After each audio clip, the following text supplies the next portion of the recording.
How to keep attention during a presentation. Their time and attention is by far the most valuable resource an audience will ever give you. And in this video, I'm going to give you a really unique take and angle on how to keep an audience's attention by going through the 5 senses that most human beings have. And we're going to do 5 different angles, 5 different shots where I'm going to rapid fire go through 10 plus different techniques that you can use that are all embedded within these 5 senses to activate those parts of people's brain to keep their attention in any presentation, any meeting, any gathering that you're giving. I'm Chad Littlefield. Let's get into it.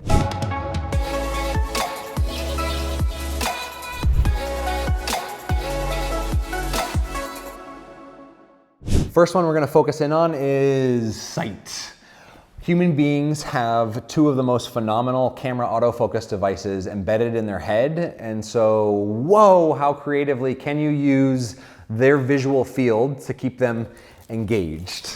So one of the most impactful things you can do is, in addition to, or maybe even instead of PowerPoint, using analog props, tangible things that exist in 3D space. Even on Zoom, when I just hold up different props to intrigue you that have some meaning to what I'm talking about, it's a really great way to keep people's attention, especially in Zoom, because you're not like, what else is under here? What else is Chad gonna bring up? It's almost like this magician's technique of bringing things out. Another really useful thing with sight is movement. And so think about if you were gonna explain 3 concepts of a model, think about saying stage 1 is right here, stage 2 is right here, and stage 3 is over here.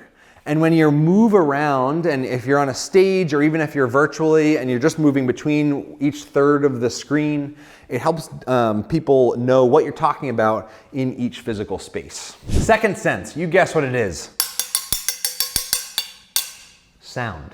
We all have 2 appendages on the side of our head that let us hear things, and yet we gravely underutilize this sense. We usually let people just hear the sound of our voice, which is fine, but unless you're a professional singer, it gets a little tiring after a while. And so one way that you can use sound is just to mix up your tone and actually change your voice by talking a little bit quieter.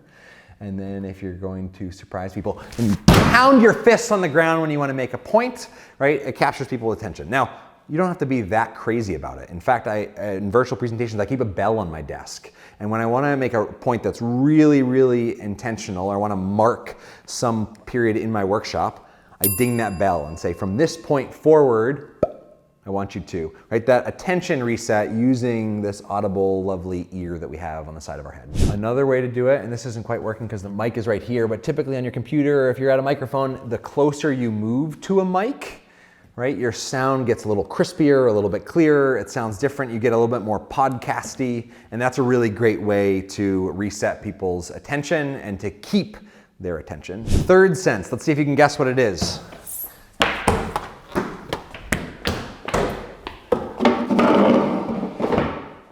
Touch, right? Touch, we all usually think of our hands and like what we can feel, but there's also all sorts of ways to get in touch with what your body is feeling. And so I'm gonna give you 3 quick examples. One exercise I like to do is to invite a group to cross their arms. So go ahead and try this as you're watching. It's quite interesting to do. Cross your arms and look down. And whatever arm is on top, go ahead and switch arms. So the other arm is on top. What you might find is this is terribly awkward, right? I'm tuning you into touch. I've done this in a keynote with 8,000 students at a college convocation. I've also done this on Zoom with 10 people. It is a really great way to get people in touch with touch.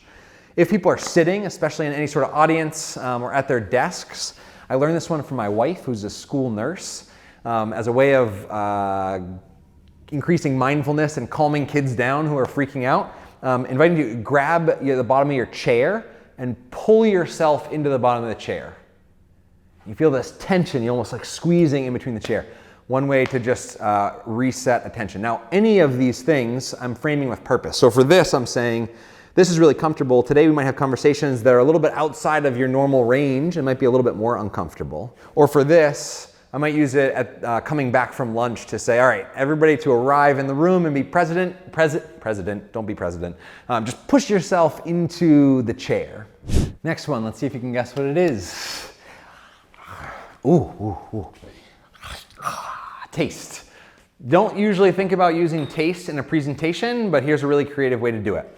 I actually learned this, so one of the tools I've created, We Connect cards have questions on one side, and one of the questions is, what is one of the strangest foods you've ever tried?